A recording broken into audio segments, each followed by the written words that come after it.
હું સ્વીકારું છું કે બનાસકાંઠા મારા કારણે હાર્યા.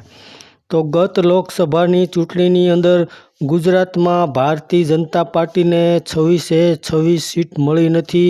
તેમાંથી બનાસકાંઠાની એક સીટ લોકસભાની કોંગ્રેસના ફાળે ગઈ છે, જેને કારણે આ બેઠક બનાસકાંઠાની કોંગ્રેસને ફાળે ગઈ છે.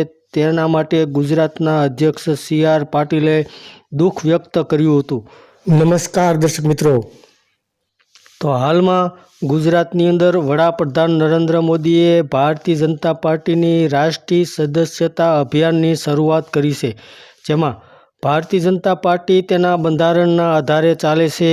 આજે શરૂઆતમાં PM મોદીએ નવી દિલ્હીમાં પાર્ટીની નવી સદસ્યતા લઈને ભારતીય જનતા પાર્ટીની સદસ્યતાનું અભિયાનની શરૂઆત કરી હતી. તો PM મોદીએ મિસ કોલ આપીને BJPનું સભ્યપદ લીધું હતું. તો ગુજરાતની અંદર ગુજરાતના CM ભૂપેન્દ્ર પટેલને પણ પ્રાથમિક સદસ્યતા અપાઈ હતી. તે દરમિયાન ગુજરાત ભારતીય જનતા પાર્ટીના અધ્યક્ષ CR પાટીલે દુઃખ વ્યક્ત કરતા જણાવ્યું હતું કે બનાસકાંઠાની સીટ અમે હાર્યા, અમારી કોઈ ભૂલ થઈ છે. મતદાતાઓએ ભારતીય જનતા પાર્ટીને મત ન આપ્યા, તેના માટે હું માફી માગું છું.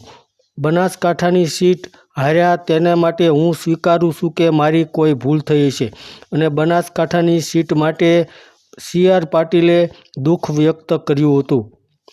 ધન્યવાદ દર્શક મિત્રો.